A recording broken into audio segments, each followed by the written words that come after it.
Comenzamos con la clase número 2 de UD4 sobre redes neuronales. Vamos a ver ahora lo primero, el algoritmo de descenso de gradiente.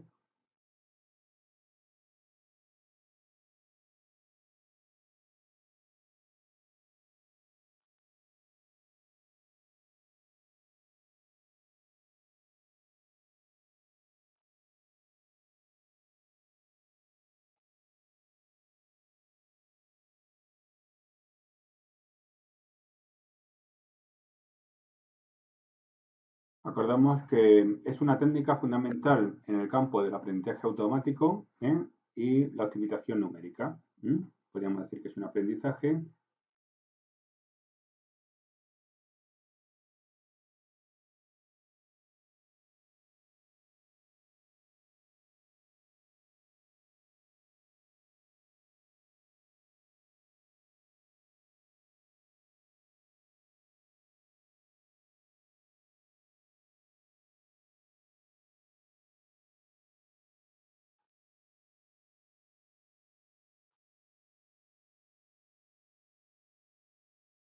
se utiliza para encontrar el mínimo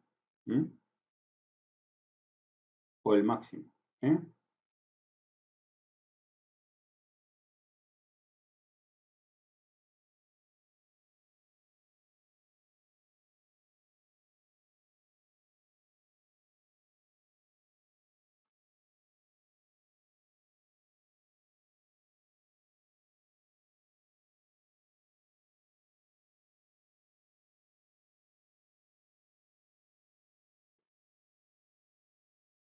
Por supuesto, de una función.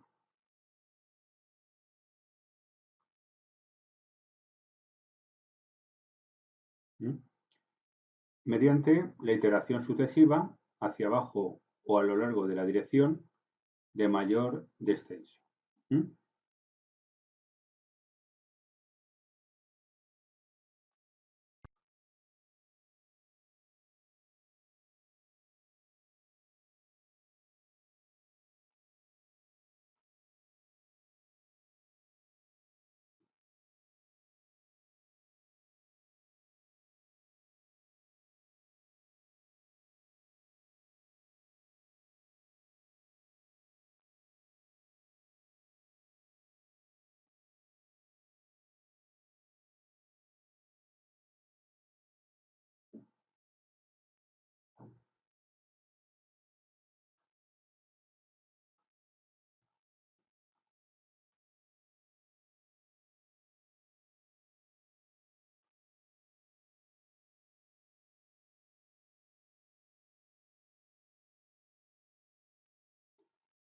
Acordaros que la idea básica detrás del algoritmo que estamos identificando es ajustar literalmente los parámetros de un modelo o función con el objeto de minimizar una función de costo. Es importante tener en cuenta eso.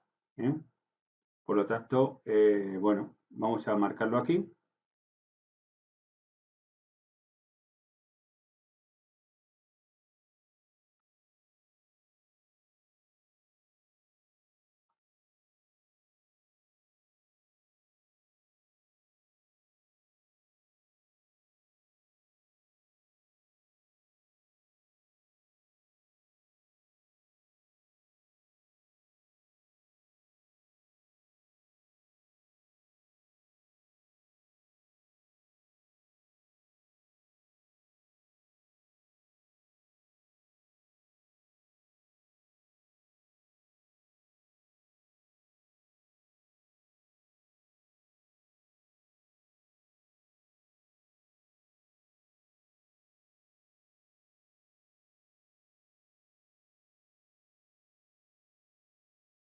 De minimizar.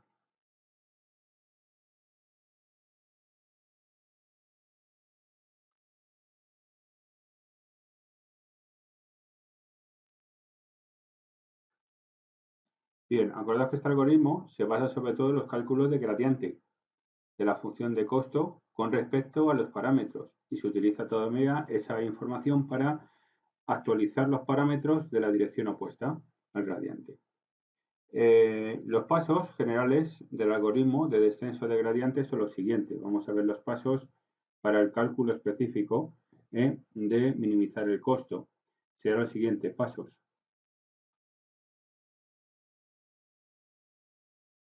Por una parte, introducción en este caso de parámetros.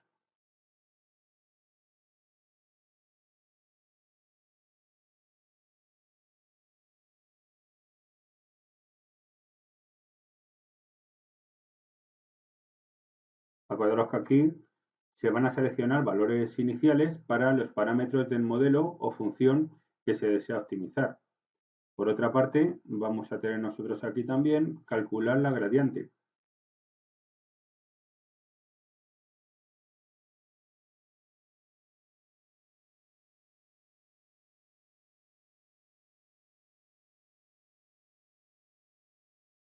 Se calcula el gradiente de la función de costo con respecto a los parámetros.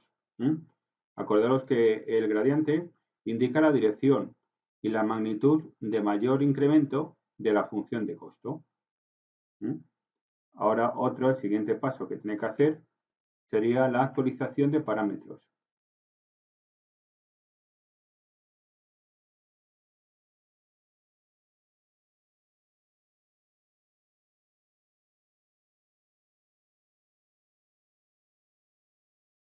La actualización de parámetros, acordaros que lo que hacemos es se actualizan, ¿no?, los parámetros de la dirección opuesta al gradiente, multiplicando el gradiente por una tasa de aprendizaje. La tasa de aprendizaje determina el tamaño del paso que se da en cada iteración. Y por último, sería hacer las iteraciones o repeticiones. Así que repetir. Aquí lo que hacemos es repetir sobre todo el caso 2 y 3. En este caso sería, acordaros, sería repetir el caso 2 y el caso 3.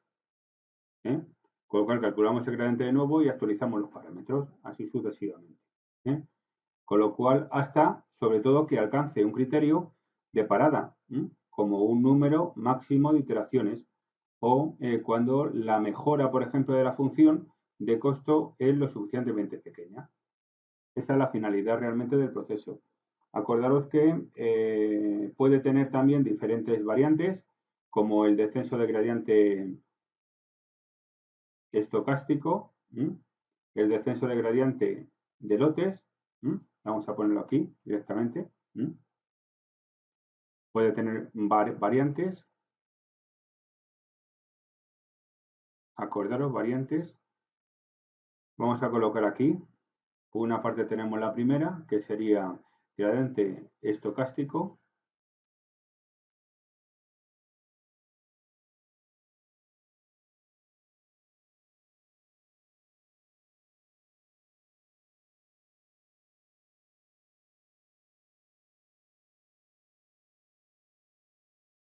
se llama SGD, y luego por otra parte tenemos el descenso de gradiente en lotes también,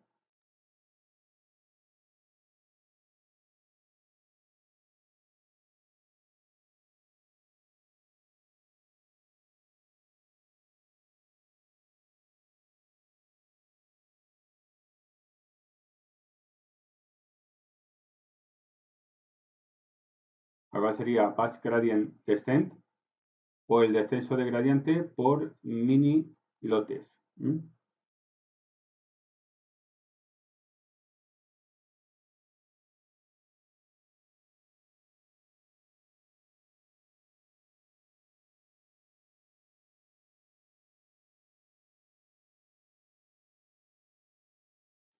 Ponemos lotes.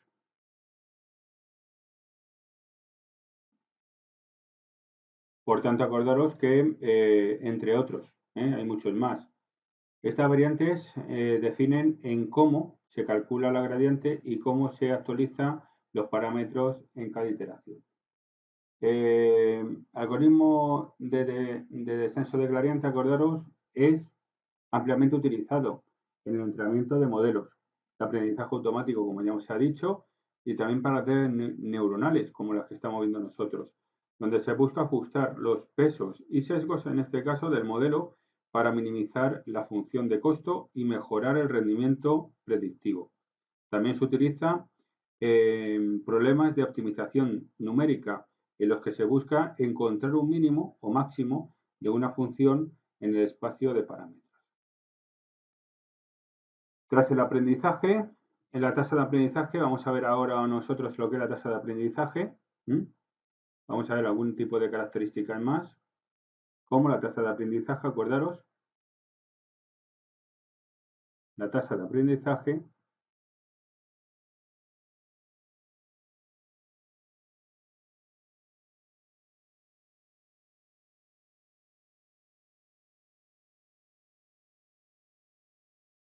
vamos a ver lo que es, ¿no? Cómo se define la tasa de aprendizaje. Acordaros que sería, es, por ejemplo, un hiperparámetro clave en el algoritmo de descenso de gradiente. Determina la cantidad de ajustes que se realizan en cada paso. Una tasa de aprendizaje alta puede hacer que el algoritmo oscile o incluso diverja, mientras que la tasa de aprendizaje baja puede hacer que el algoritmo converja lentamente. En esta práctica la tasa de aprendizaje se elige empíricamente y puede ajustarse durante el entrenamiento. Acordaros. Así que acordaros que sería eso. Y la función de costo,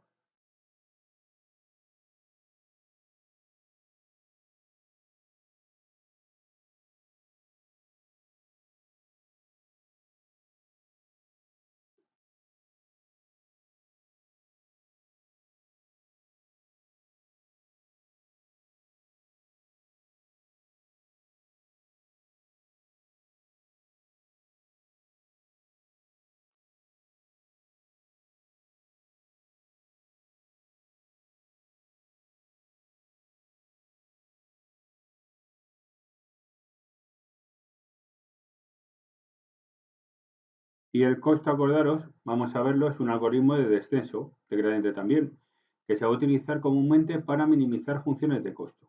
El aprendizaje automático, la función de costo es pues una medida del error o de la discrepancia entre las predicciones del modelo y los valores reales. Al ajustar los parámetros del modelo en función de la función de costo, se busca encontrar los valores óptimos que minimicen el error. Por lo cual acordaros que la finalidad realmente de la función de costo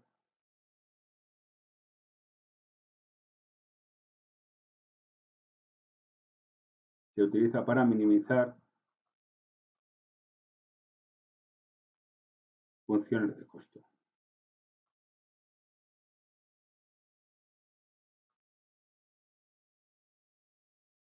Bien.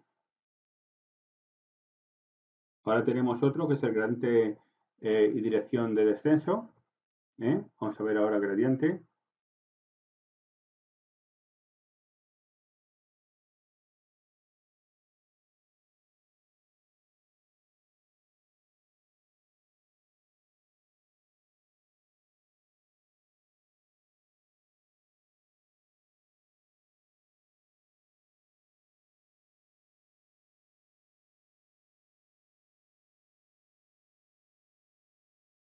Acordaros que es un vector que indica la dirección y la magnitud de mayor incremento en la función. El contexto del algoritmo de descenso de gradiente, el gradiente, por ejemplo, de la función de costo se calcula con respecto a los parámetros del modelo. La dirección opuesta al gradiente apunta hacia la dirección de mayor descenso de la función de costo. Al actualizar los parámetros de esta dirección, se espera que la función de costo disminuya. Así que aquí vamos a definirlo como un vector que indica la dirección y magnitud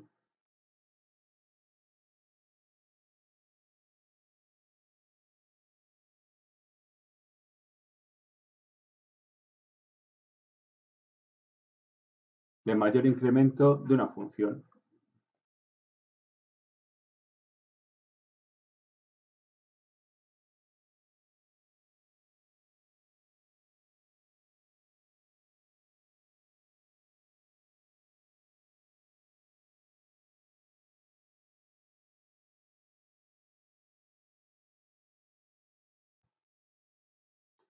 La siguiente, acordaros, sería la convexidad. Convexidad.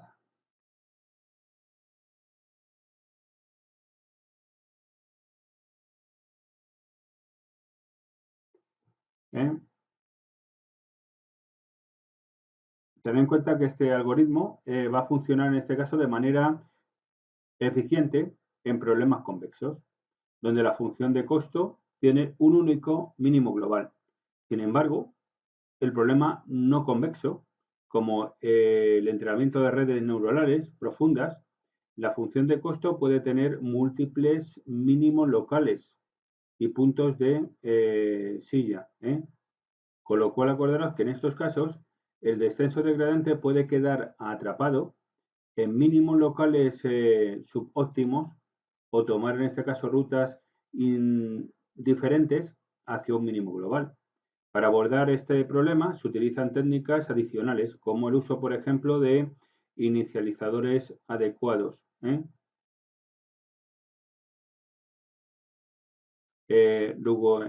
Regulación o uso en este caso de variantes del algoritmo de descenso de gradientes. Con lo cual aquí acordaros que podemos definirlo, la convexidad,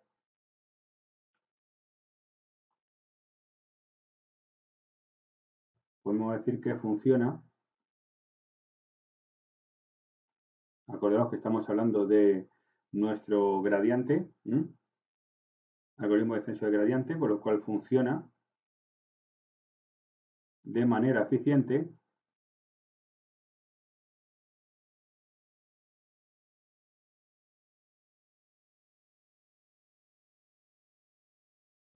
acordaros, en problemas convexos.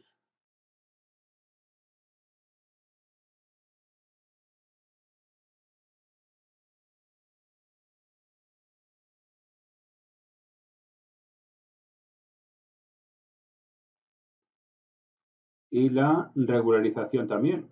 Ten en cuenta que respecto a la regularización,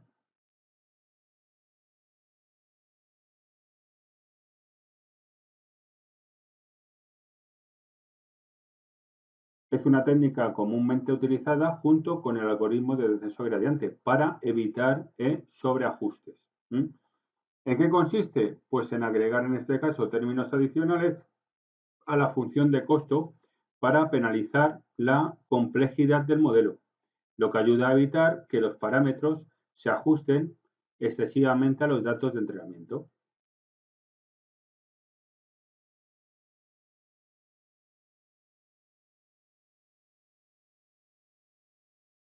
Se utiliza, acordaros, para evitar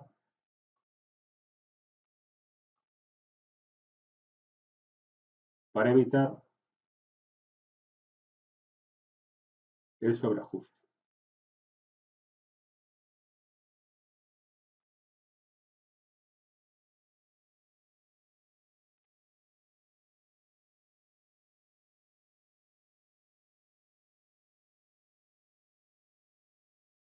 Acordaros que en el caso de este tipo de algoritmo, podríamos decir que es un pilar fundamental en el campo del aprendizaje automático y la optimización numérica, como ya hemos dicho. Su eficacia y simplicidad lo convierte en este caso en una herramienta esencial para ajustar modelos y optimizar funciones en una amplia gama de aplicaciones. Ahora, chicos, vamos a ver un poco, vamos a ver ahora la reprogramación, por ejemplo. Vamos a ver un poco la reprogramación en este tipo de algoritmos, así que vamos a poner la reprogramación.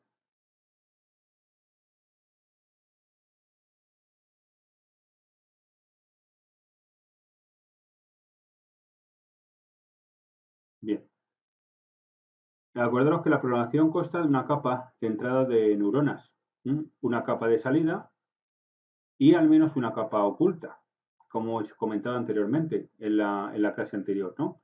Bien, las neuronas, acordaros, realizan una suma ponderada sobre la capa de entrada, que luego es utilizada por la función de activación como entrada, especialmente como la función de activación sigmoide, acordaros. Bien, también hace uso del aprendizaje supervisado para enseñar a la red.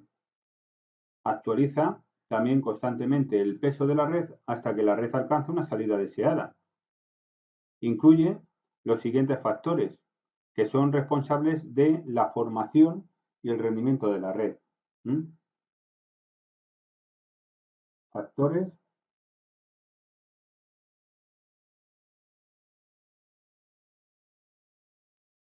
Valores aleatorios.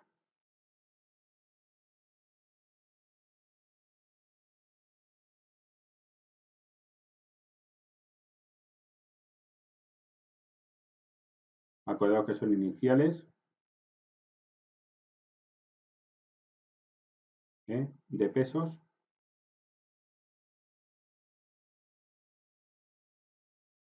Por otro lado, acordaros, tenemos aquí varios ciclos formativos.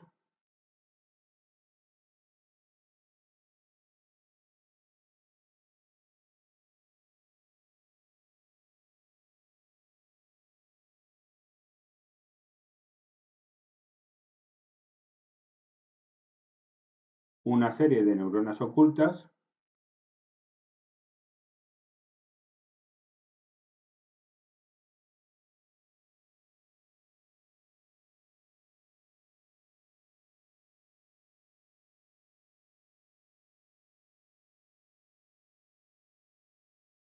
Conjunto de entrenamiento.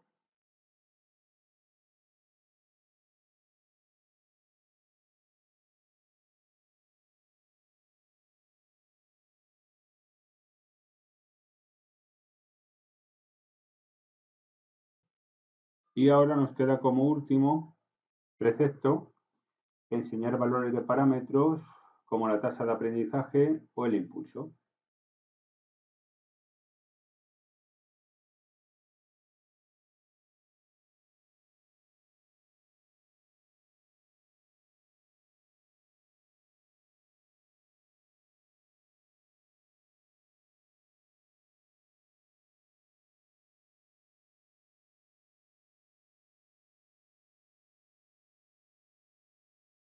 La tasa, acordaros, aprendizaje.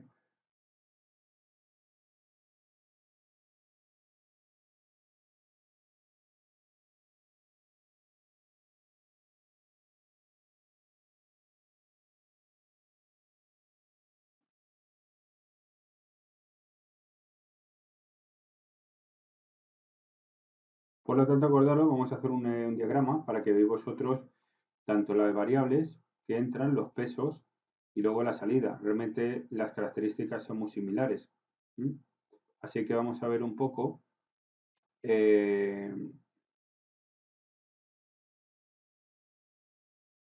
Vamos a hacer aquí el dibujito y vamos a ir preparando las salidas y variables.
Acordaros, aquí tendríamos la variable de entrada, ¿no?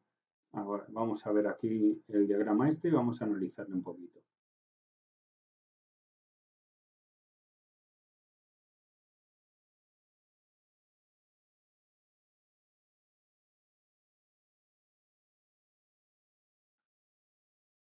Variable de entrada o input layer, podríamos decir, ¿no?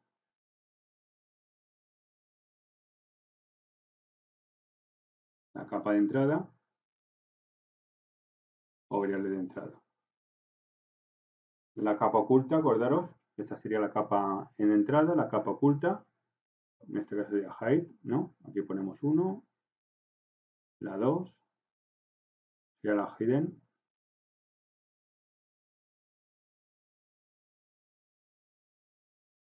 layer,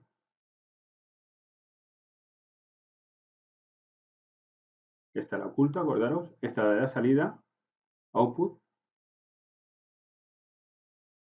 layer, y aquí tendríamos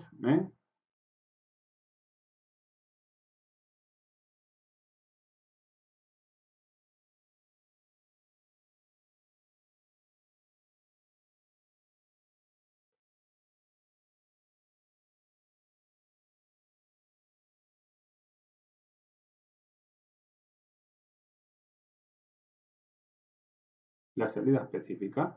Así que tendríamos preparado. Bien, vamos a ver nosotros, esta sería la salida, acordaros, ¿no? Salida.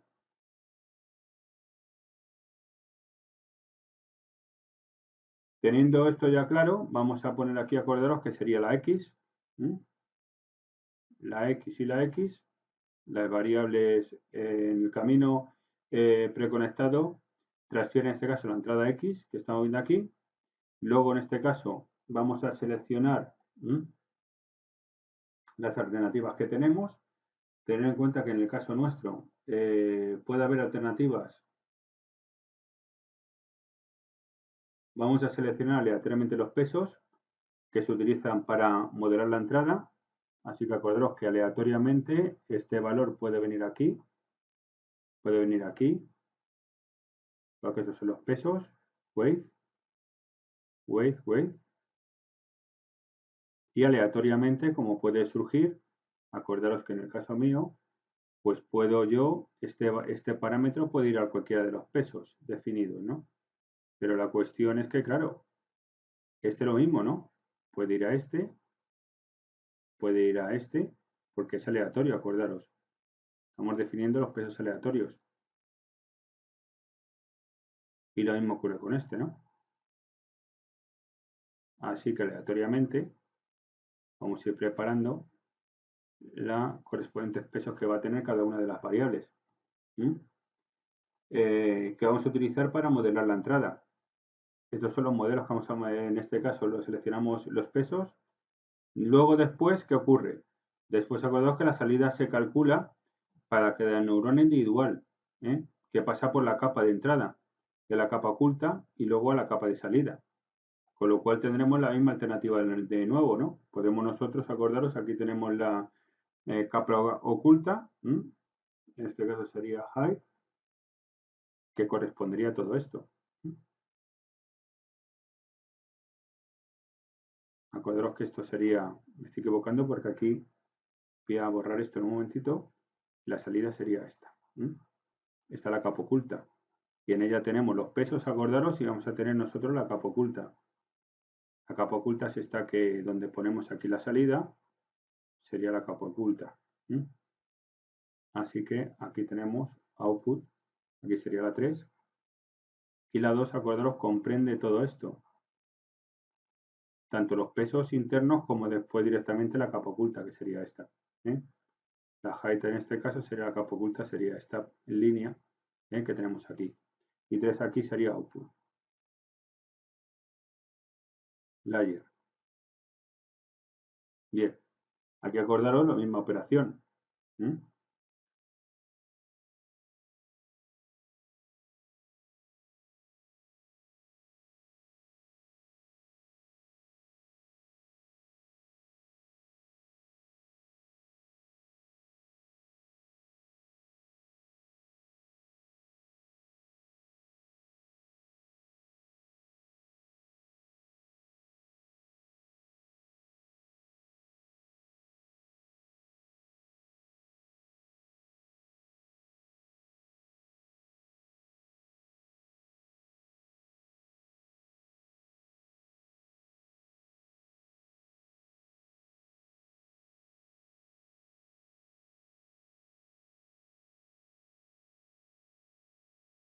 ¿Mm? Bien, y visto esto,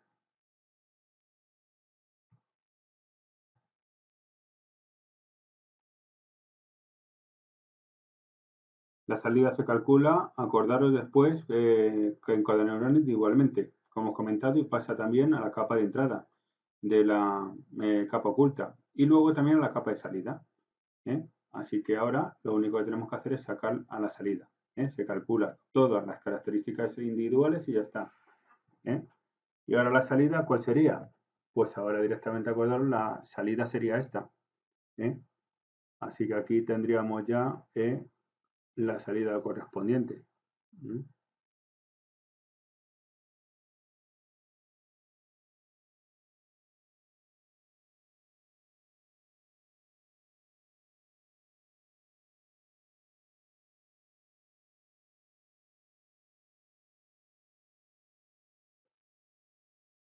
Ahora también hay que partir de la base de que hay que buscar los errores bien.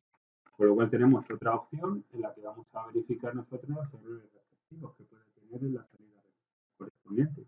Así que para ello, nosotros que tenemos que analizar los errores y evaluar en este caso la salida. ¿Mm? Para ello tenemos la opción 4, que sería esta. Podríamos definirla aquí. ¿Mm? Opción 4 sería backprop. En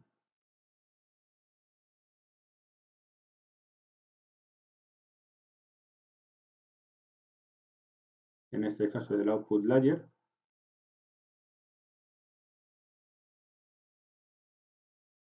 Aquí vamos a corregir los errores.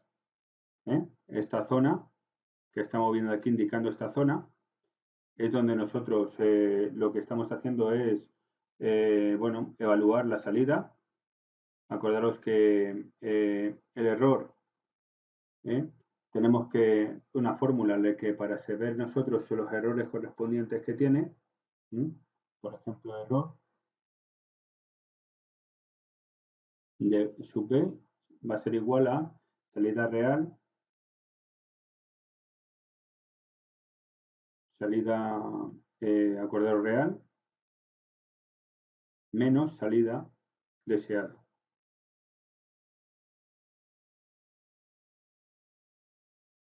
Deseada, ¿no? Con lo cual tendríamos ahí ese tipo de fórmula que nos va a dar nosotros el control de errores que pueden surgir a la hora de ese tipo de acción o de comportamiento.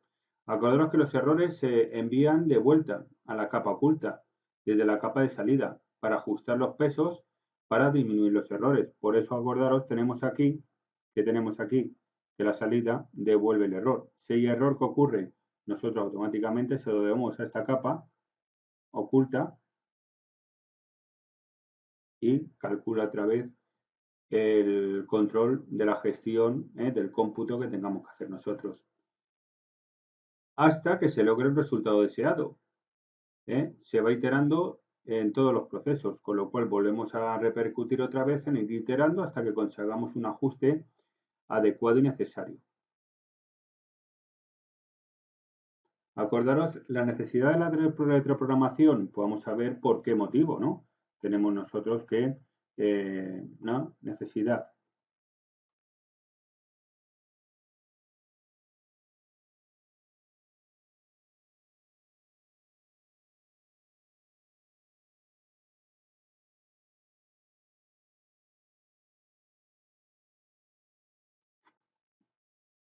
Tener en cuenta que dado que es rápido y simple, es muy útil, fácil de implementar, ¿no?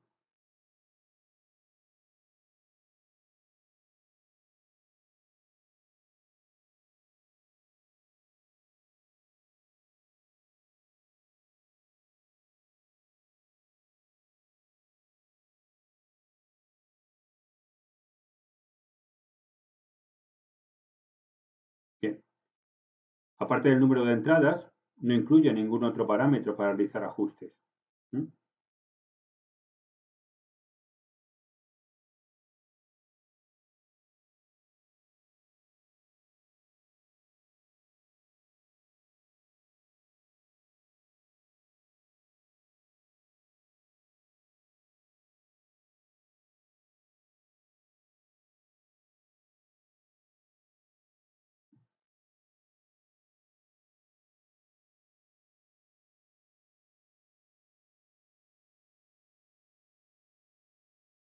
Como no se requiere ningún tipo de conocimiento previo, tiende a ser más flexible.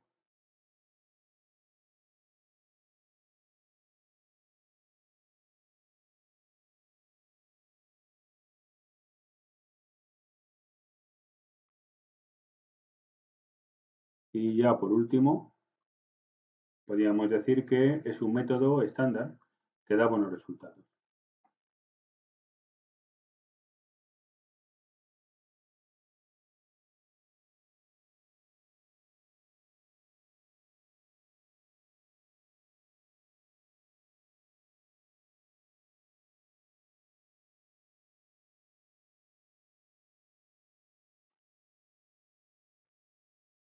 Vamos a ver ahora un poco lo que es construyendo una RNA. Bueno, acordaros que RNA vamos a poder trabajar nosotros con cualquier tipo de biblioteca. Acordaros que en el caso nuestro, para construir una red neuronal, pues tener en cuenta que ya se dijo en la primera clase que teníamos algún tipo de herramientas o librerías que nos van a servir para poder trabajar nosotros, ¿no? Así que podríamos trabajar con cualquier tipo de herramienta.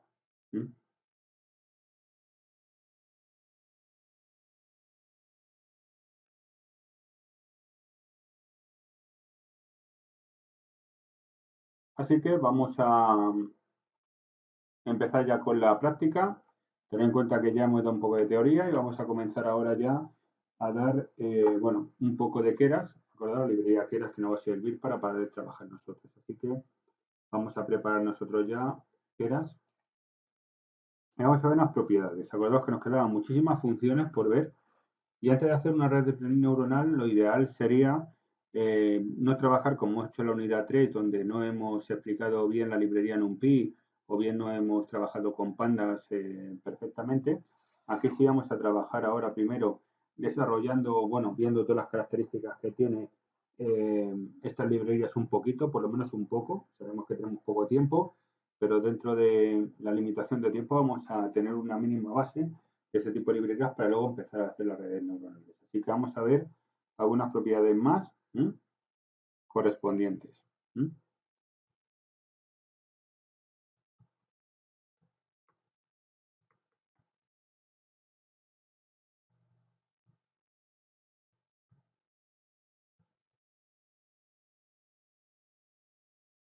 Así que vamos a empezar, vamos a irnos a nuestro IDE favorito y vamos a empezar a programar. Acordaos que nos quedamos nosotros en variable y ahora vamos a ver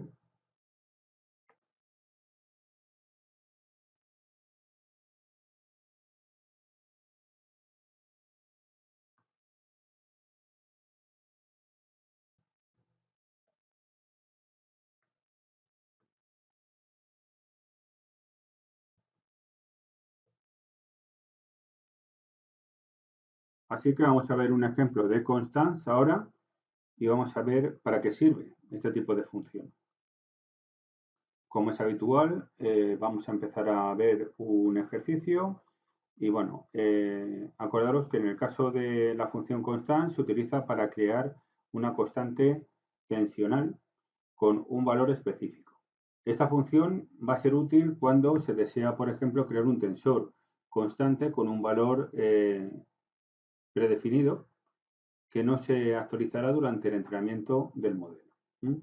Vamos a ver un ejemplo y luego vamos analizando más características. Aquí vamos a dejar que era el backend. Bueno, vamos a jugar con TensorFlow. Vamos a quitar todo y vamos a empezar para que vayamos acostumbrándonos. Así que vamos a poner import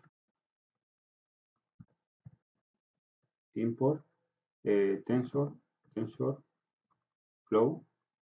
HTF, perfecto. Lo vamos a poner from TensorFlow.keras y le ponemos import backend K. Vale, perfecto. Ahora lo que tenemos que hacer, acordaros, es crear un tensor constante con un valor específico. Y para ello ponemos const guión tensor, por ejemplo, va a ser igual a K punto, y aquí en K vamos a colocarle const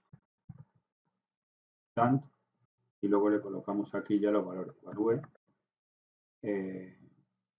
Value igual a, por ejemplo, 6.0, y ahora analizamos un poco las características y los parámetros. 6 igual, y le colocamos aquí 3,3. Con esto tendríamos el tensor. Ahora lo único que hacemos es el print, colocamos const tensor y ya tendríamos preparado. Bien. Importante, ¿no? El ejemplo que estamos viendo aquí se importa TensorFlow, ¿no? Como estáis viendo. Y luego el módulo backend de Keras, que proporciona funciones y operaciones de bajo nivel. Luego se utiliza la función constant de Keras para crear un tensor constante llamado constTensor, que hemos especificado ahí, con un valor de 5.1 y una forma de 3.3. Esto crea un tensor de tamaño 3×3, acordaros, bidimensional, donde todos los elementos tienen un valor de 5.5, con lo cual recordaos que el value, en este caso, bueno, 5, en este caso es 6, que me he equivocado. Así que, y al imprimirlo, pues vamos a ver qué sucede. Así que guardamos y ejecutamos.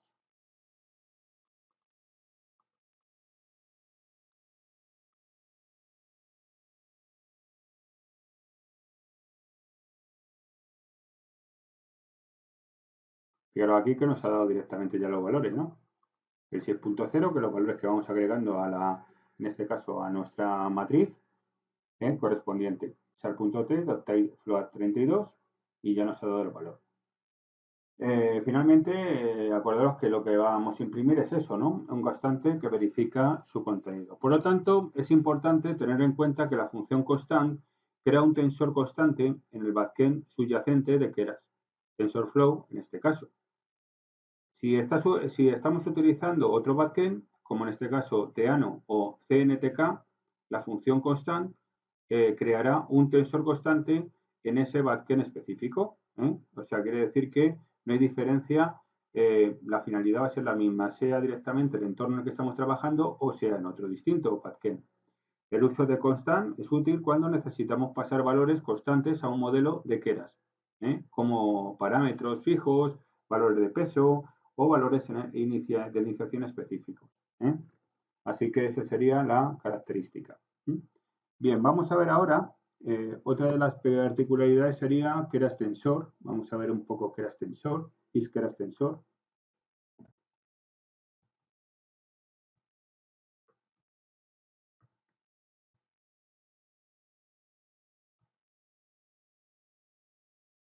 Y vamos a ver un ejemplo significativo de y para qué sirve este tipo de función.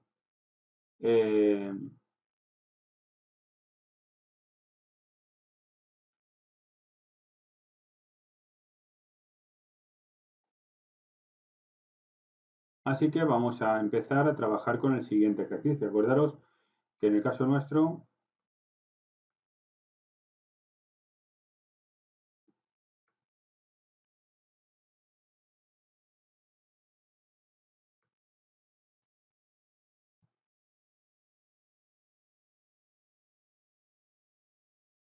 vamos a veros de nuevo, eliminamos todo y vamos a preparar el siguiente.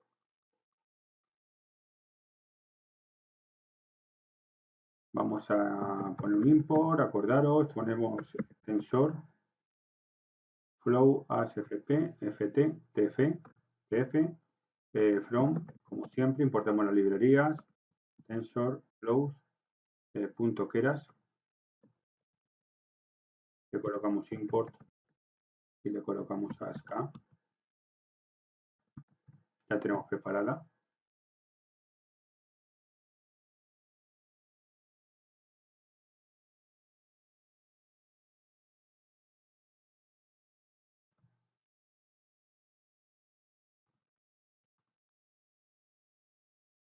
Import backend, claro.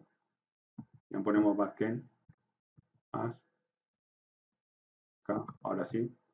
Y ahora vamos a trabajar con, creamos el tensor en entrada de Keras. Vamos a poner un tensor, en este caso input. Vamos a llamarle input guión tensor. Que sepáis que es la entrada de datos en el tensor. F punto, le ponemos Keras punto input y le colocamos aquí Sharp, aquí está.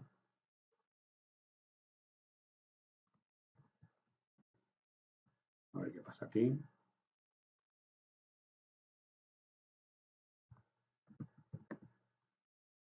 Le vamos a poner igual y le colocamos entre paréntesis 10, coma. Vamos ahora a verificar. Ya hemos creado el tensor con distintos elementos que vamos a agregar a este tensor input tensor y ahora verificamos si el objeto es un tensor de Keras. Así que podemos poner aquí is-Keras. Va a ser igual acá, punto is Keras guión tensor. Buah. Mal. Esto es minúscula, is Keras guión tensor y le ponemos aquí ya directamente input tensor. Y nos va a definir si efectivamente cumple con la característica de un tensor de Keras. Y ahora lo único que tenemos que hacer es imprimir, así que print is guión Keras y ya con esto tendríamos imprimido. Acordaros que si me nos da true es que efectivamente cumple con la normativa ese tensor. Pero bueno, vamos a analizar un poco el ejemplo, ¿no?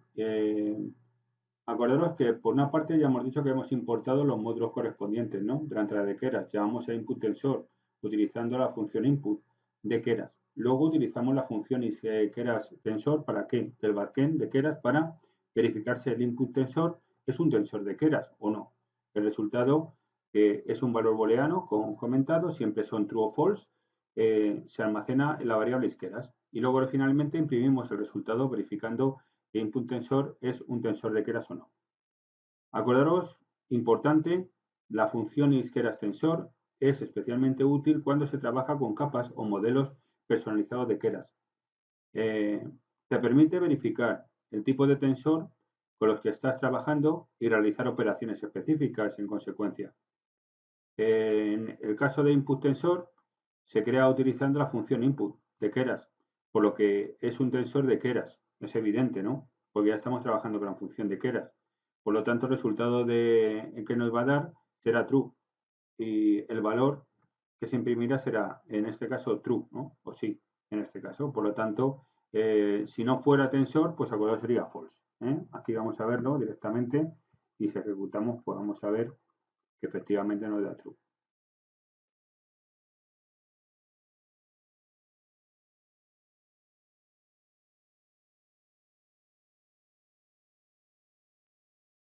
Un momentito. Claro, hemos puesto la S, es evidente que si le ponemos la S, no, TensorFlow, punto Keras. Ahí nos hemos equivocado porque nos da una alternativa que no era la correcta, así que ya sí, ahora sí.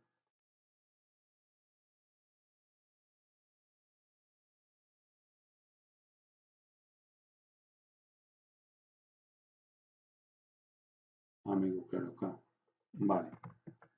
Recuerdo que es en mayúsculas, porque si lo pongo en minúsculas no lo reconoce K como variable.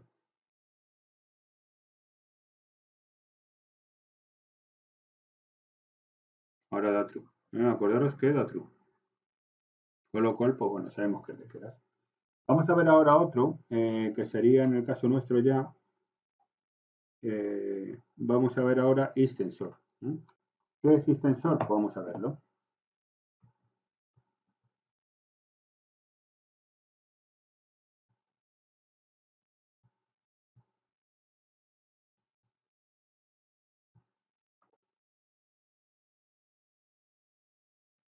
Para ello vamos a empezar a hacer el ejemplillo y borramos todo. Import tensor flow as ft, ¿vale? Este nos puede valer.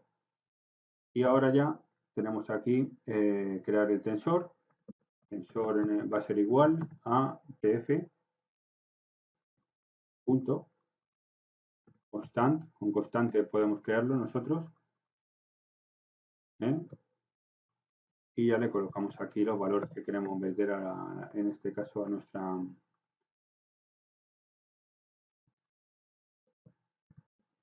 constante. 1, 2, 3, por ejemplo.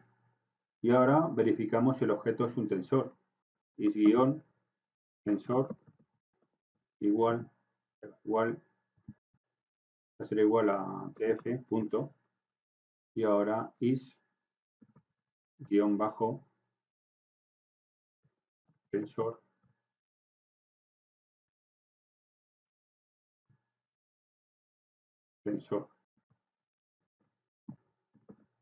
y ya tendríamos preparado tf no, tf y con la variable nos equivocamos. Bien, ahí está, ya la guardamos. ¿Y qué ocurre aquí? Pues que vamos a verificarlo, ¿no? Así que si lo ejecutamos ahora, veremos que efectivamente nos va a decir si es tensor o no.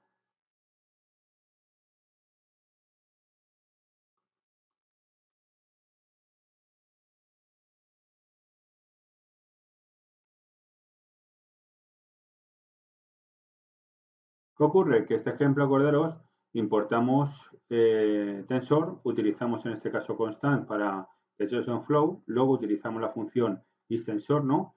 Para verificar el tensor. Es un objeto de tipo tensor. Luego el resultado, que el valor es booleano, se almacena en isTensor y finalmente implicará el resultado de verificar el tensor, que es un tensor o no. En este caso, tensor se crea utilizando la función constant de TensorFlow, por lo que es un tensor de TensorFlow, por lo tanto el resultado será en este caso true. Y si fuera de otro, acordaros que no sería.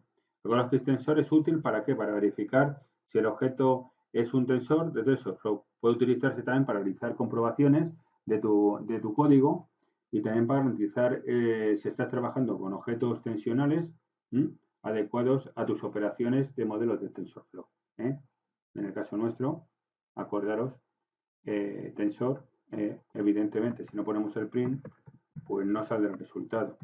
Por eso no nos sale. Is-tensor. Y ahora sí, ahora no hay ningún problema. Guardamos y ahora, acordaros, voy a limpiar un poco esto. Perfecto. Y ahora ya sí.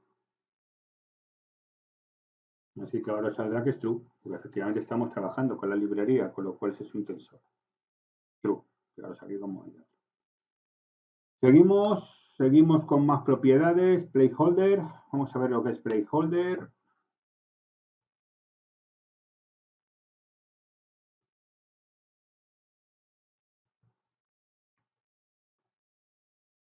Acordaros con la actividad, así que ponemos import TensorFlow ASTF. Ahora vamos a hacer un input, una variable donde vamos a almacenar la configuración de nuestros datos.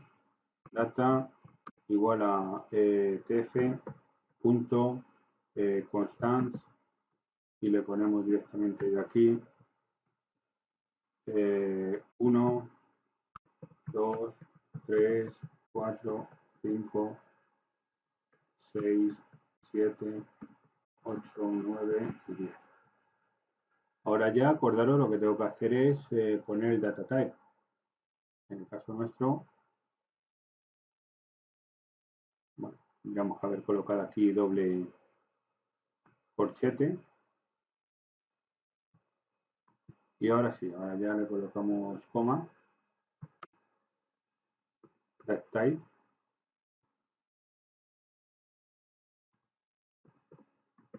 Data type, eso va a ser igual a tf.float32. Y con esto tendríamos ya la configuración que vamos a tener de nuestros datos. Ahora un dataset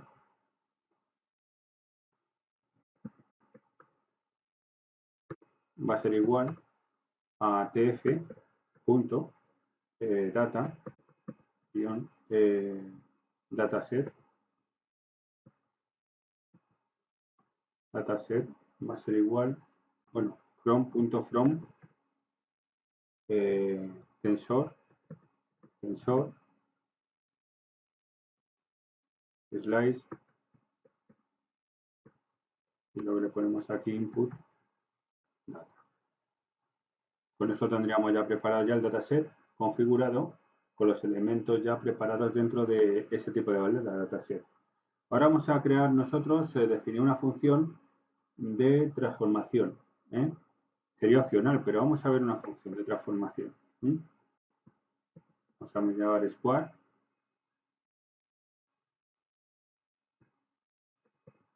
-fn y le ponemos función y le ponemos x. Le ponemos los dos puntos y empezamos. Return tf.square de x. Y ahora ya dataset, vamos a poner dataset, va a ser igual a dataset.map para mapear. Ahora explico un poco todo el concepto. Square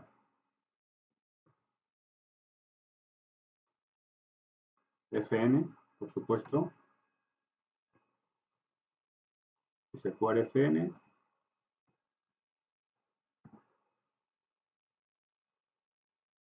Y ahora ya lo que tenemos que hacer es, después de aplicar la función de transformación al conjunto de datos, pues ahora recorremos los elementos del conjunto de datos. Para ello va a estar un for element in dataset. Ahí va. Y el dataset, acordaros, pues va a ser igual a print. Y le colocamos el element. Otra vez. Vale.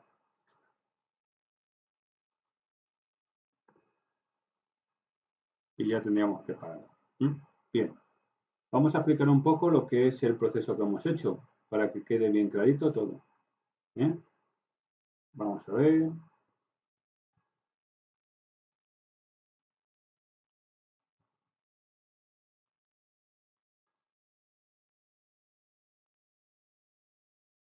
Bueno, lo primero que vamos a hacer es ver la primera estructura que hemos hecho, ¿no? Hemos importado TensorFlow y aquí, si os fijáis, creamos en este caso un tensor llamado en este caso input-data, que veis aquí, ¿no?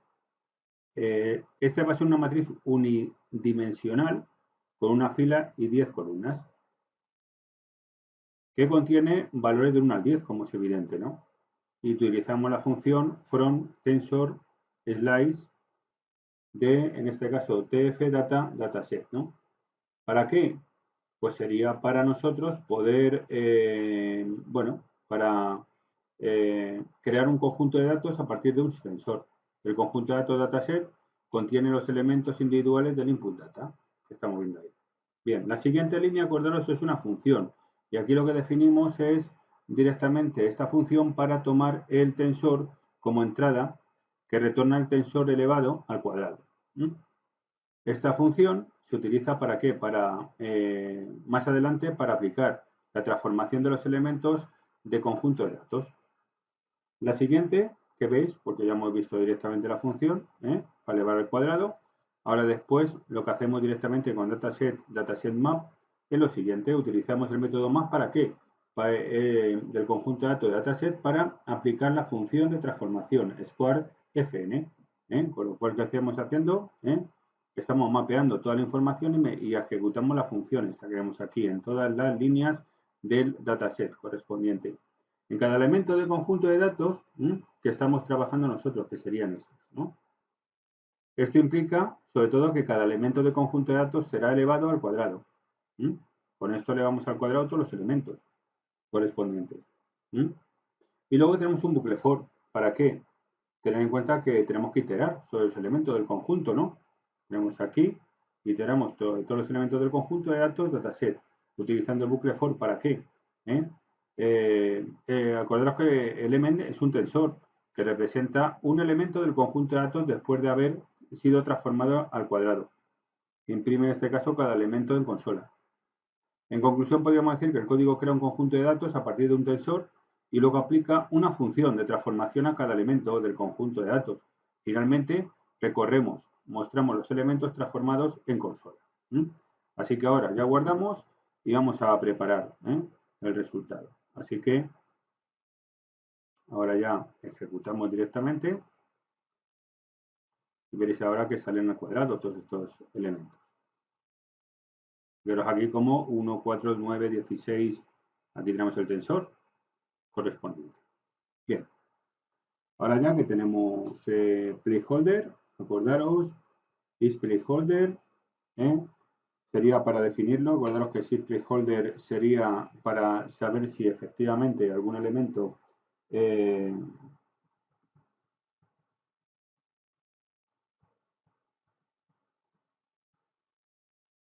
pero vamos a verlo por si acaso.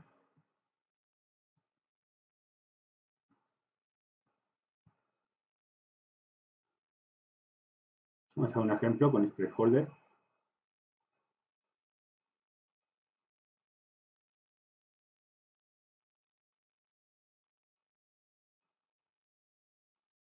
Acordaros que en el caso de que veáis por ahí, placeholder, se supone que esta versión en las versiones antiguas se utilizaba, pero en el caso que estamos comentando ahora, no se utiliza la función placeholder.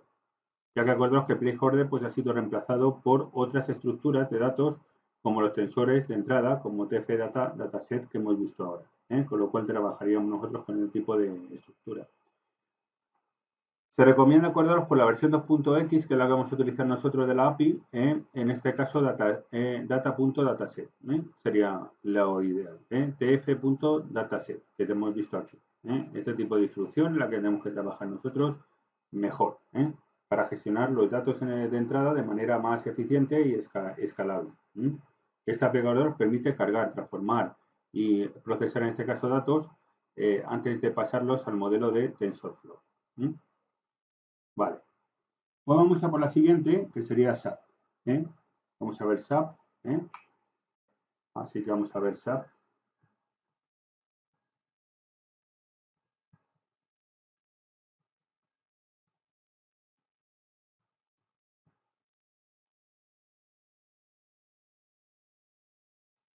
Aunque ya sabéis un poquito, ¿no? Hemos visto un poco SAP para que de estructura, ¿no? Para componer una organización de datos sería. Pero bueno, ahora lo explicamos mejor.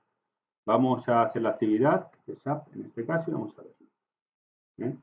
Sería guardaros import, ponemos a tensor, TensorFlow, TensorFlow, flow, as, tf, ¿vale? Lo vamos a colocar aquí, crear el tensor igual atf punto constants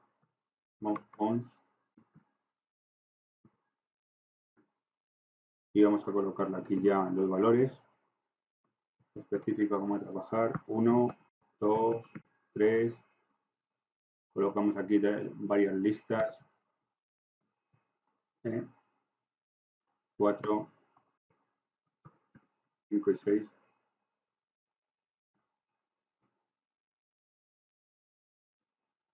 Y por supuesto se nos olvida aquí poner apertura y cierre de corchetes. Es importante poner la coma como siguiente también. Podemos ir tan rápido que no generamos la coma. Aquí ya. TF.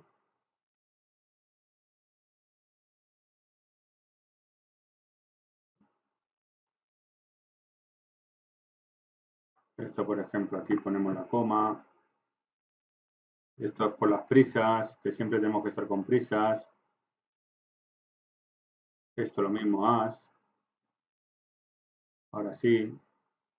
Queremos ir tan rápido para intentar que el vídeo sea más rápido que muchas veces, pues, te equivocas aquí gráficamente. Bien, vamos aquí el SAP.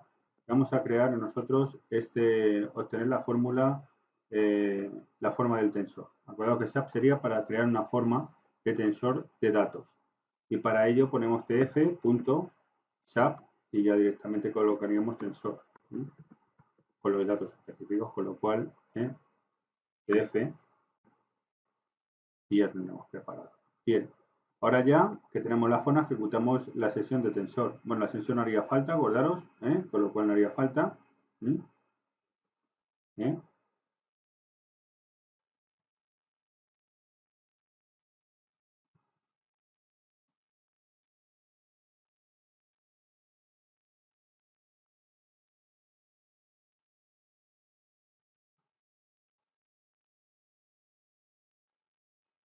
Así que vamos a hacerlo y ya está. Tensor.sap, acordaros y ya está. Sería. Ahora ya sesión.sap tensor. O incluso fijaros aquí. El tensor le tenemos ya con constant. Y acordaros, en este caso nosotros no tendríamos incluso ni que hacer nada. Poner tensor.sap y ya con esto lo tendríamos. Tensor.sap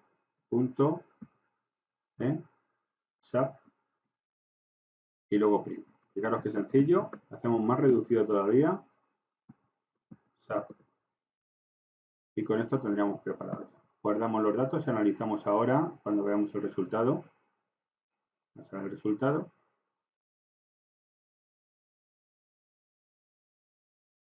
Y fijaros cómo me da el formato.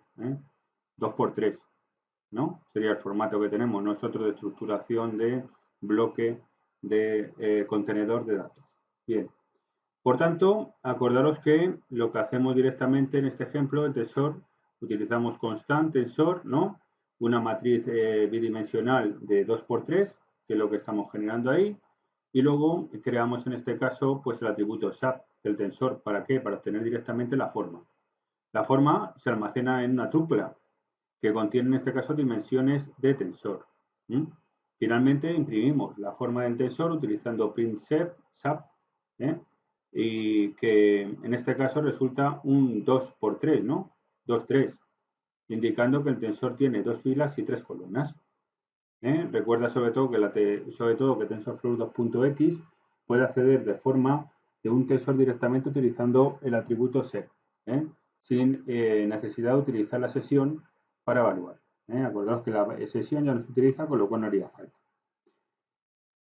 Int sum, bueno, vamos a dejarlo. Vamos a, bueno, int en este caso sap, no porque es de una versión posterior. Vamos a ir ahora a ndim. Vamos a ver ndim.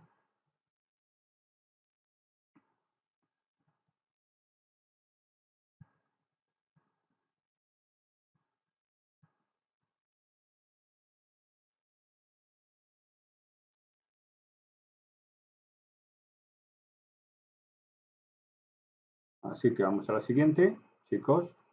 Eliminamos esto.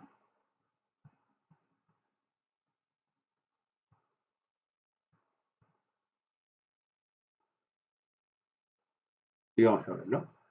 Pues era muy sencillo. Fijaros ahora que nosotros vamos a poner lo mismo, ¿no? El import, como siempre, le ponemos tensor flow HTF. Y ahora, primero tensor, vamos a crear el tensor correspondiente igual a tf.const,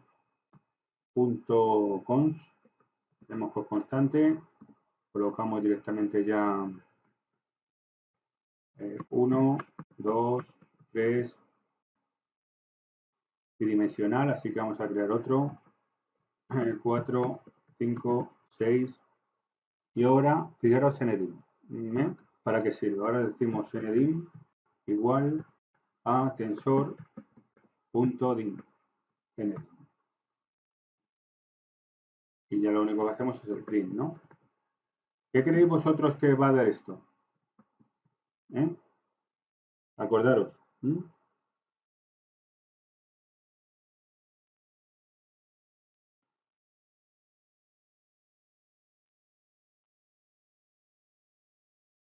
Acordaros, dim se especifica por el número de dimensiones del tensor. con lo cual nos va a dar siempre el número de dimensiones que tiene el tensor. ¿Mm? Si nosotros vamos aquí ahora, ejecutamos, vamos a ver qué dimensiones nos da, ¿no? Ya puedes saber cuál, ¿no? Pero bueno, vamos a verlo.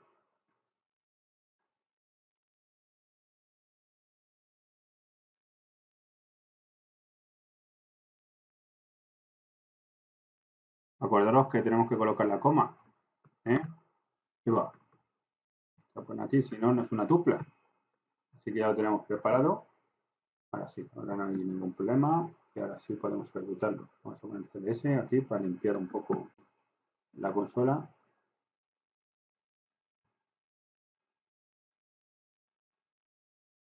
Fijaros que nos da 2, con lo cual es 2 dimensiones. Siguiente, size, ¿no? Vamos a ver size un poquito.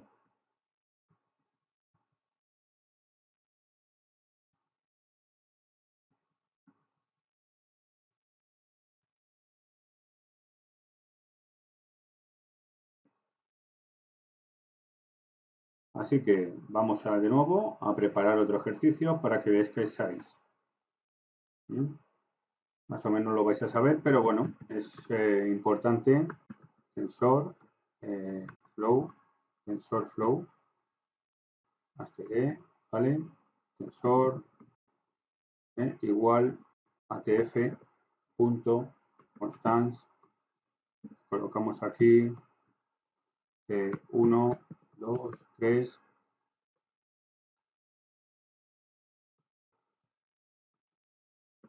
4, 5, 6, de 2 dimensiones el tensor, size va a ser igual a ¿qué? A tf punto size. Ya me sale aquí el tensor. Y ya con esto me va a definir la dimensión que tiene. Acordaos ahora que sería, directamente sería print. Print en este caso, size, y ya me dará el resultado. No es muy la dimensión.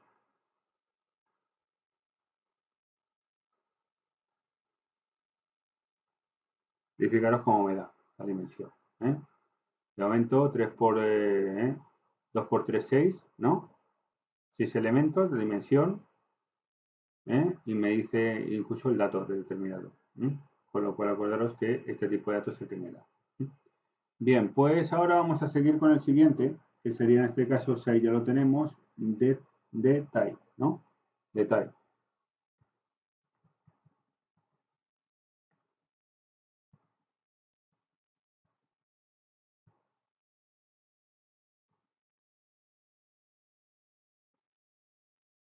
Y aquí de type pues sería muy sencillo también. De momento son funciones muy sencillas, ¿no? Seguimos con import, tensor, flow, hastf, y ahora tenemos tensor, de nuevo le ponemos igual a tf, ¿no? Punto, constante, seguimos con las constantes, ¿vale?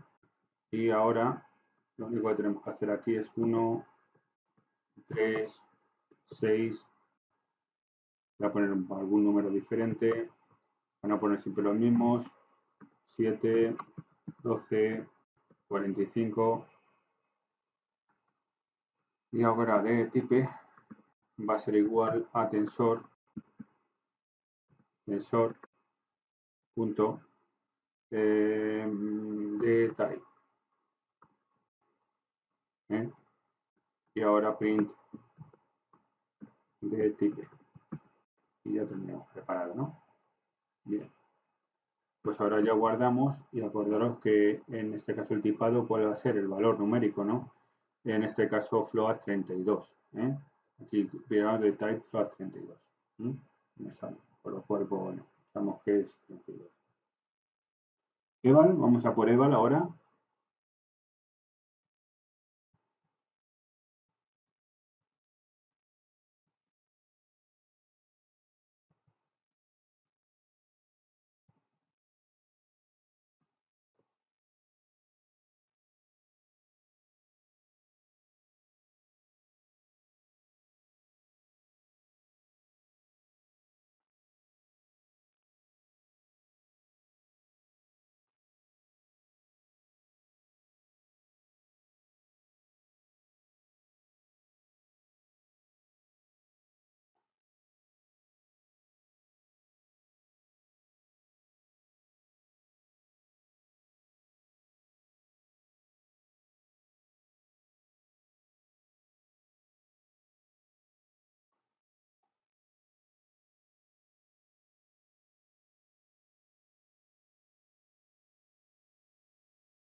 Así que vamos a ver un ejercicio. En el caso será muy sencillo. Ten en cuenta que va a ser sencillo. El value en este caso podemos hacerlo con NumPy, por ejemplo, también para saber el EVA, ¿no? Sería en este caso, vamos a ver, import tensor, lo voy a dejar ya. Y vamos a preparar tensor igual atf punto, ponemos constants, y le ponemos, por ejemplo, un valor, el 6, y directamente aquí, si os fijáis, como value igual tensor.numpy, y ya le ponemos el print. Y le ponemos value.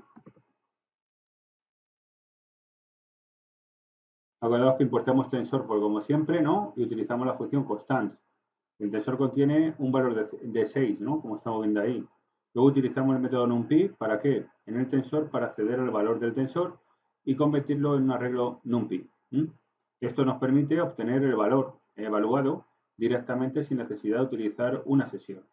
Y finalmente almacenamos el valor de la variable value y lo imprimimos utilizando print value, que veis ahí, ¿no? En este caso el resultado sería 6, ¿no?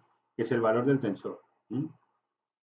Acordaros, pues nada, vamos a nosotros guardarlo, vamos a ejecutarlo y tiene que salir el valor 6, con lo cual generamos y combinamos directamente los valores de una estructura a otra, podemos pasar. Bien. Ceros, vamos a ver ahora.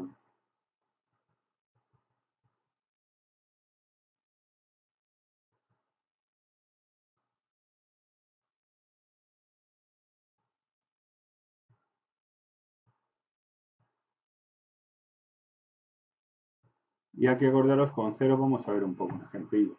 En el caso nuestro, vamos a empezar. Acordaros que ponemos el import, como siempre, tensor flow as tf, y luego ya ponemos, fijaros, ceros. Voy a hacer una variable llamada ceros, tensor igual a tf, punto, y le pongo ceros,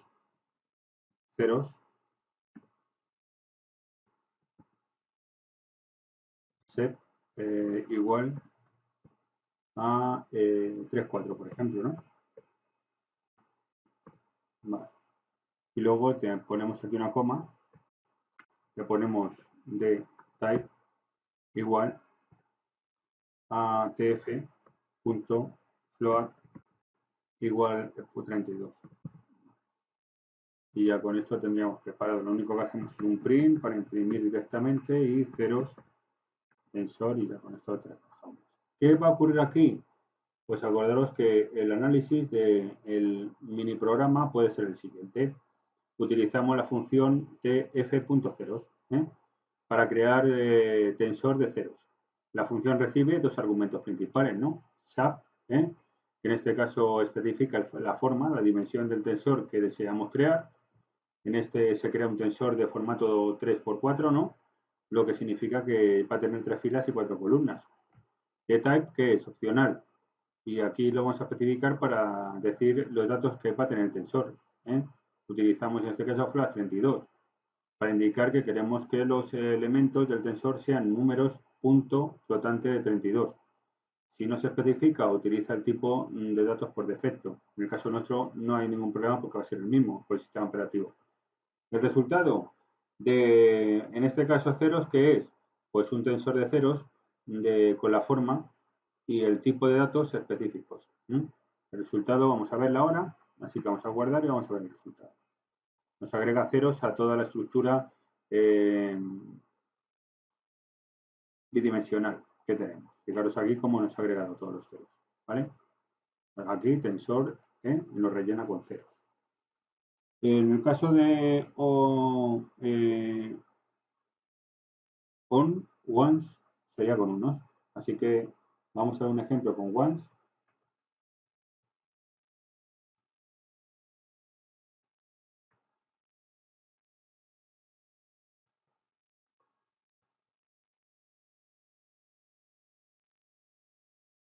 Sea muy similar, no va a cambiar nada, no va a diferir nada. Incluso, de hecho, voy a coger y no voy a cambiar nada, porque es la misma finalidad, pero con unos. Así que sería la misma estructura que estamos aquí, lo único que cambiamos la función. Pones. Y con esto ya tendríamos preparado. Lo guardamos. Ahí va. Y será la misma estructura, con lo cual ahora si ejecutamos, fijaros qué va a ocurrir, que en vez de rellenar con 1, rellena con 0. Fijaros aquí cómo efectivamente tenemos con 1. Ahora vamos a ver ellos.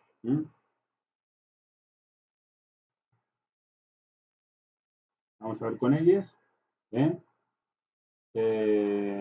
Con la versión como siempre, acordaros de la versión 2.x. Y vamos a ver qué ocurre con ellos.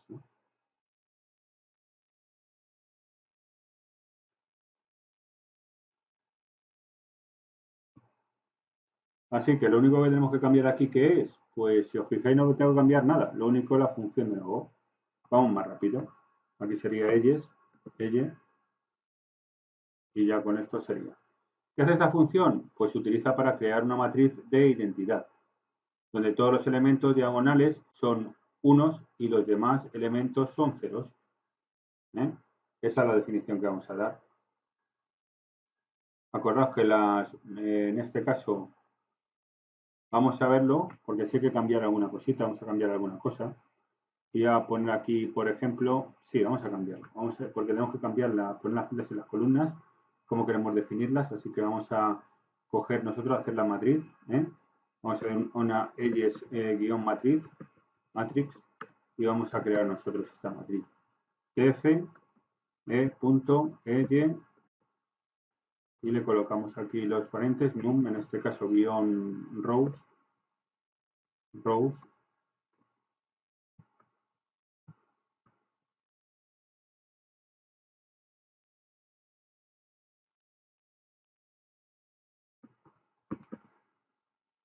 a ver qué pasa aquí, igual a 3, coma, y num, guión bajo, column, igual en este caso a 3, por ejemplo. Le ponemos coma también, y de type podemos poner lo que queramos, acordaros, pero bueno, es opcional, vamos a colocarlo igual a float 32. Ya con esto tendríamos preparada la configuración de la matriz. Y luego lo único, acordaros, pues sería print edges matrix y ya está. Ahora ya, después de printarlo, pues en el caso de NumRows especificamos el número de filas en la matriz de identidad. Vamos a ver aquí el doctype, claro, punto float. Claro, aquí acordaros que tenemos tf.float. Si no colocamos esto no hacemos nada. Pero sale el error. Vale, ahora sí.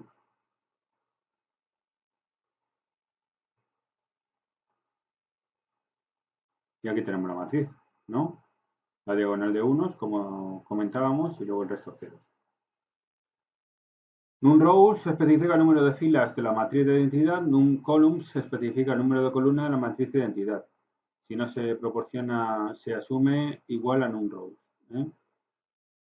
Dtype en en el caso que estamos comentando sería flat32 y el resultado de ella sería ese, ¿no? Pero like, vamos a ver ahora.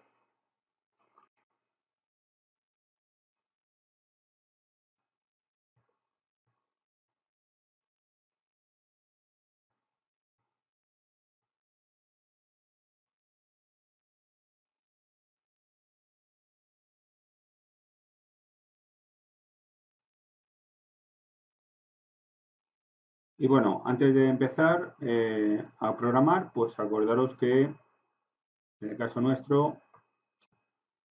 ZeroLike se utiliza para crear un tensor de ceros con las mismas formas y tipos de datos que otros tensores existentes. Así que vamos a hacer un ejercicio.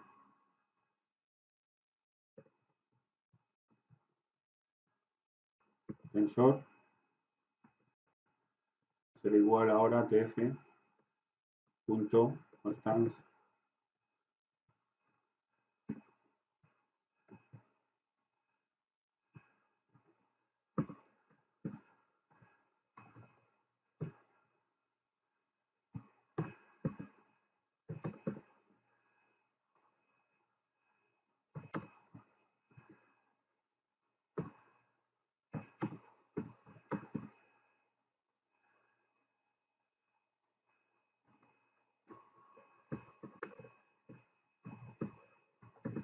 ceros-tensor va a ser igual a tf.ceros ceros like existing tensor. Y luego ya pues vamos a pintarlo. Ceros tensor. ¿Qué hacemos ya? Pues lo guardamos, ejecutamos.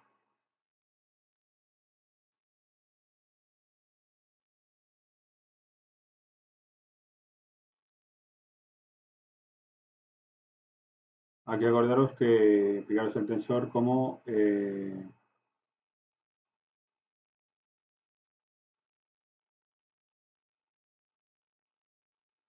y tenemos ceros like, acordaros, para crear un nuevo tensor de ceros con la misma forma y tipo de forma que existing tensor. Esto significa que tensor resultante tendrá las mismas dimensiones que existing tensor y contendrá ceros en todas sus posiciones. Con lo cual nosotros estamos trabajando aquí, fijaros, para crear la misma estructura que hemos creado aquí. Pero, ¿qué ocurre? Que existing tensor, acordaros, si yo hago print existing tensor, existing tensor, fijaros la diferencia, ¿no? Me va a dar directamente los dos. Primero uno que hemos creado. En cuanto que esto lo creamos un tensor con ceros de la base de uno existente que estamos viendo aquí, que sería este con los valores predeterminados. Si yo hago esto ahora, me tiene que salir los dos tensores, primero el de ceros y después el otro.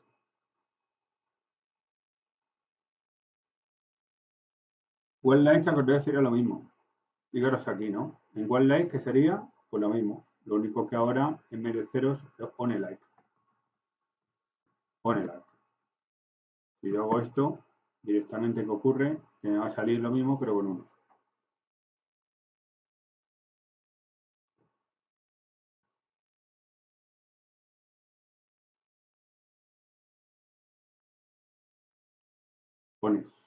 Pones like.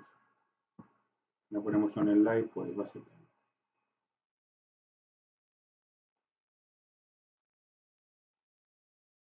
Y fijaros aquí cómo efectivamente me da los unos. Podemos construir uno y luego ir dándole datos. Rellenamos con datos y luego podemos ir cambiando esos datos y modificándolos. Vamos ahora con la siguiente, que sería Identity.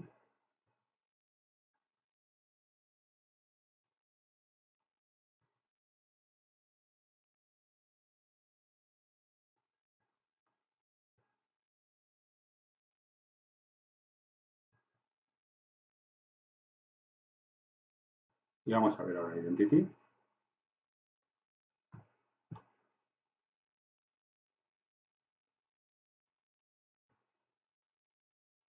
Bueno, empezamos, ¿no? Vamos a mantener la importación de TensorFlow. Identity Matrix. Matrix va a ser igual, ¿a qué va a ser igual? ATF. Punto.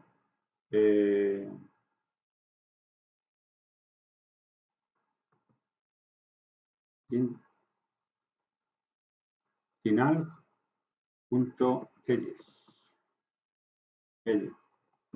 Y aquí le colocamos ya num -row, rows igual a 3, y dt type igual atf.float 32.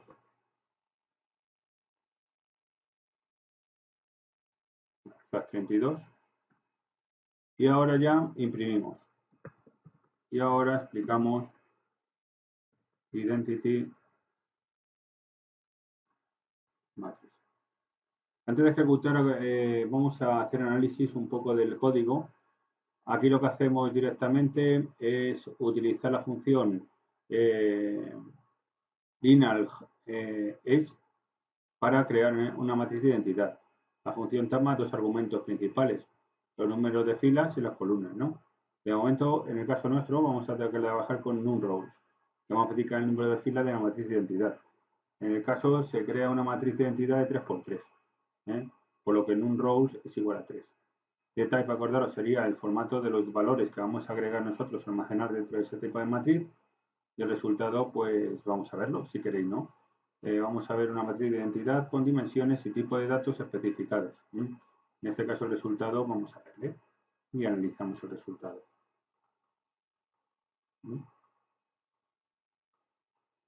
Y a los que nos da la matriz de identidad. La matriz de identidad, acordaros que era todas las que pusieron diagonales, todos los números.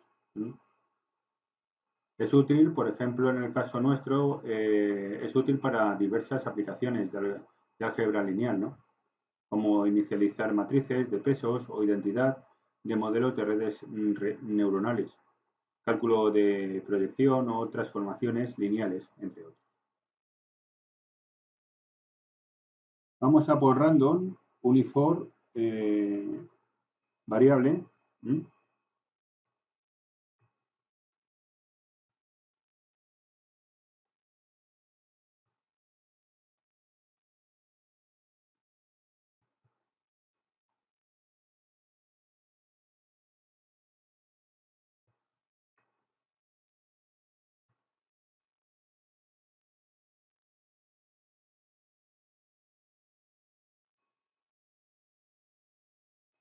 Vamos a eliminar esto y vamos a empezar.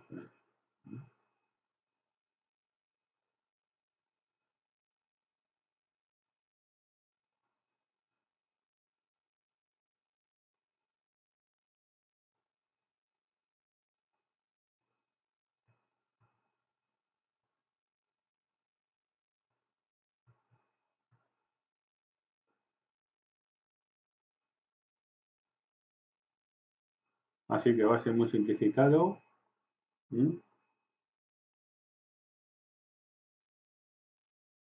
Fijaros qué sencillo. Random, bajo tensor, va a ser igual a tf.random uniform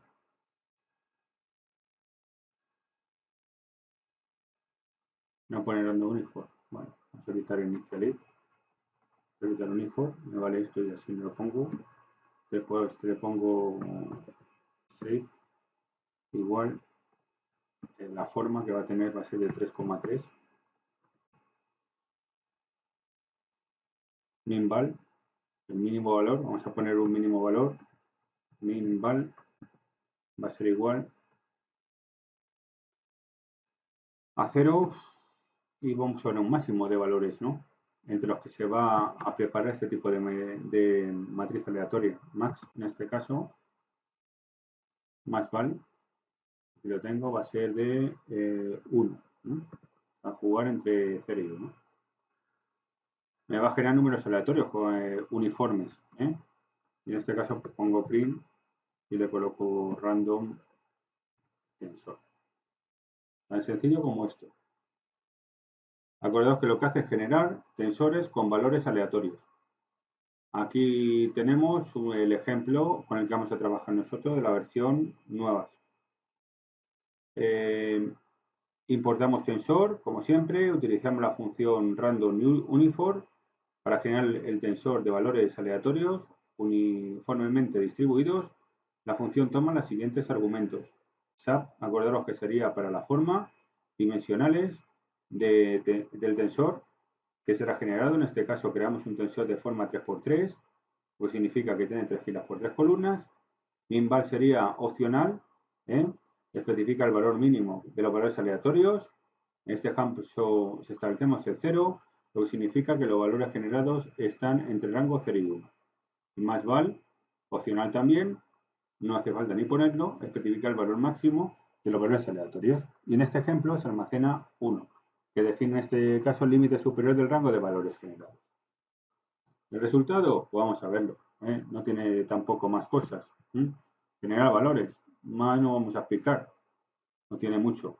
Generamos valores y ya está.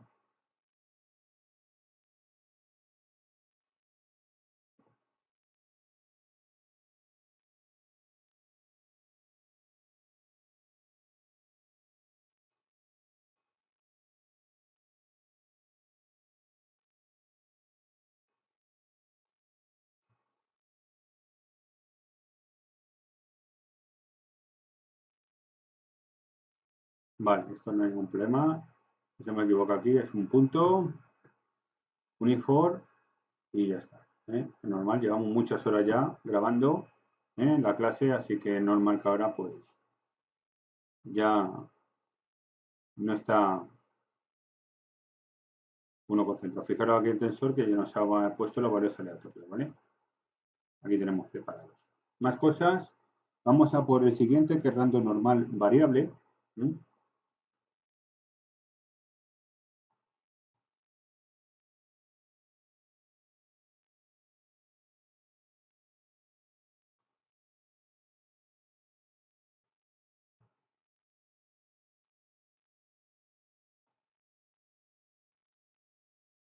Y aquí vamos a verla, para qué sirve.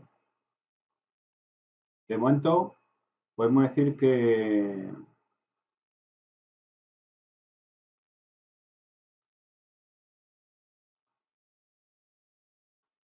vale, vamos a trabajar con random normal, porque acordaros que random normal variable ha cambiado en la versión nuevas, la versión 2.x, que es la que estamos trabajando nosotros. Es recomendable trabajar con random normal, con lo cual la variable no vamos a trabajar. Así que vamos a un ejemplo con random normal para generar tensores de valores aleatorios de una distribución normal. Así que vamos a ver cómo hacemos este tipo de valores de distribuciones normales. Para ello, lo único que vamos a hacer es lo siguiente, es cambiar, bueno, vamos a preparar aquí, vamos a hacerlo a mano, y random-tensor va a ser igual a tf.random.normal, que no sea guión, como hemos puesto antes, nos hemos equivocado, save, vamos a ponerle igual, y vamos a colocarle aquí 3,3, vale. Y luego aquí le ponemos una coma, le colocamos min igual a 0.0 y en este caso std dep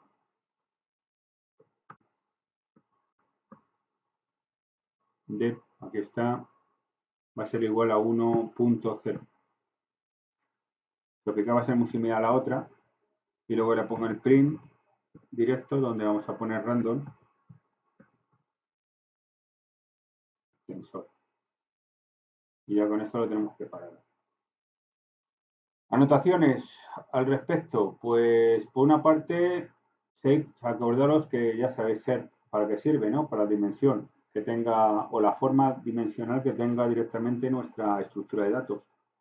Min, que es opcional, especifica la media de la distribución normal. En el caso del ejemplo, establecemos en 0.0, lo que significa que los valores generados tendrán una media de 0. Y std opcional especifica la desviación estándar de la distribución normal. En este ejemplo, establece en 1.0, lo que define la dispersión de los valores generados. El resultado, bueno, en este caso de random.normal es un tensor con los valores aleatorios generados según los parámetros especificados y una distribución normal. En este caso el resultado pues va a ser el siguiente que vamos a ver ahora nosotros. Vamos a guardarlo y vamos a ver el resultado.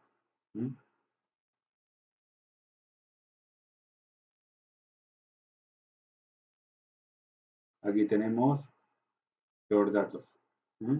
Aquí lo tenéis. El texto generado tiene una forma especificada y contiene valores aleatorios en una distribución normal con una media y desviación estándar especificadas.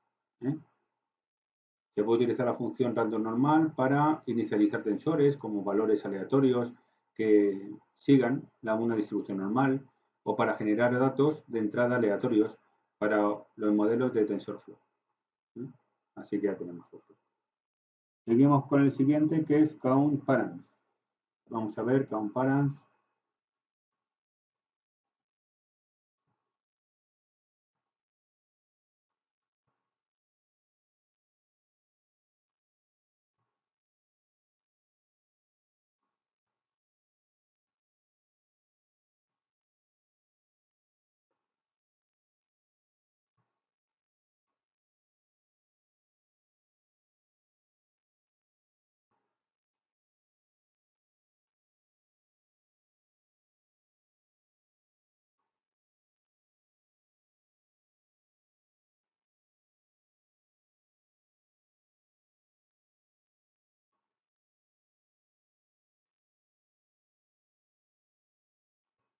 Otra de las que ha cambiado en el versionado. Acordaros que en este caso vamos a trabajar de una manera diferente. La función comparance no está disponible ahora en TensorFlow X, pero de forma directa. Sin embargo, vamos a hacer un truco. Podemos utilizar la propiedad comparance, que vamos a ver ahora, de un modelo de TensorFlow 2.x para obtener el número total de parámetros entrenables en el modelo. Aquí tenemos, vamos a ver un ejemplo específico que vamos a hacer. Lo que pasa es que no hemos visto las layers todavía, así que bueno, vamos a ver el ejemplo este, pero acordaros que nos quedan las layers todavía. Para la siguiente clase serían las layers. Bueno, acabar con las funciones y empezar con las layers. No voy a explicar las layers hasta que no demos directamente las características, pero bueno, vamos a ver un ejemplo para que vosotros, para ver los parámetros que tenemos nosotros. Bien, así que vamos a ver model, va a ser igual a tf.keras punto secuencial y le vamos a colocar aquí ya los valores. Dentro de estos valores vamos a colocar, ahí va. Vamos a poner tf punto keras, como vaya sonando, punto layer, layers, punto dense, y vamos a poner aquí 64, coma, activation, rule, coma, y ahora input,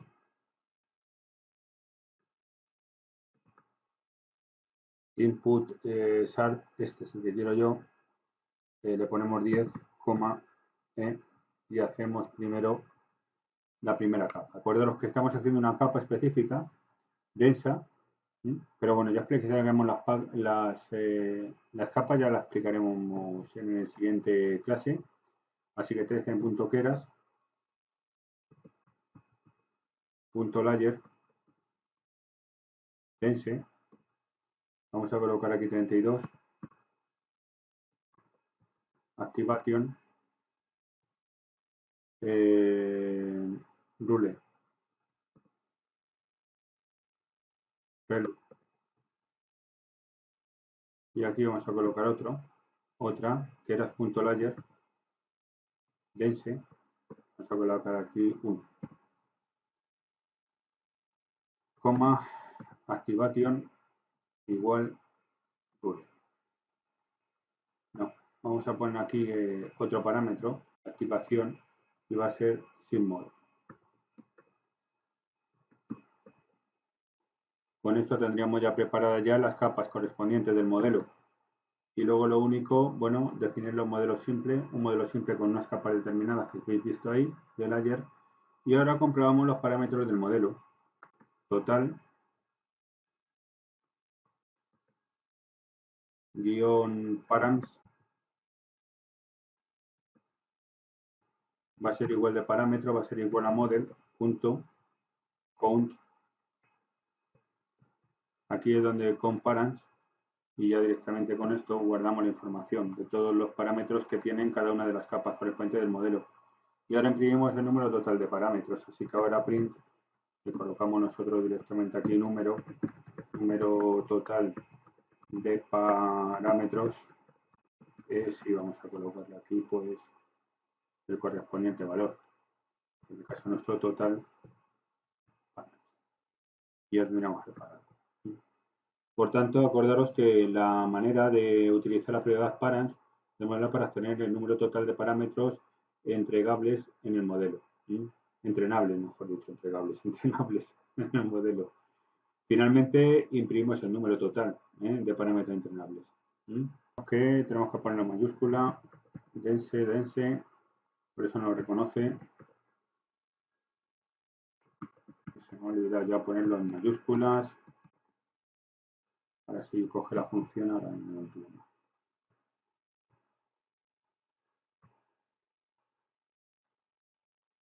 El total, acordaros, fijaros, de parámetros es de ni más ni menos que 2817. Bueno, por lo tanto, eso significa que el modelo tiene un total de esos valores de parámetros entrenables. Estos parámetros incluyen, acordaros, los pesos, los sesgos para cada modelo. La propiedad comparand se utiliza para tener una idea del tamaño y la complejidad del modelo en términos de la cantidad de parámetros que necesita para aprender. Con esto, chicos, vamos a acabar hoy la clase 2 y la siguiente pues seguiremos con funciones porque nos quedan bastantes. Así que esta semana va a ser directamente pues para trabajar con este tipo de librerías que son muy extensas, son mucho más extensas que las que hemos visto hasta ahora, entonces hay que tener una mínima base para luego poder empezar a trabajar y hacer algún tipo de algún proyecto de, en este caso, de neuronas artificiales. Pero ahora de momento, acordaros que tenemos que trabajar y ver en profundidad un poco todo tipo de características que tiene. Así que nada, la siguiente nos quedan ya las últimas funciones por dar, que son bastantes, y luego empezamos ya con, en este caso, las capas que podemos definir.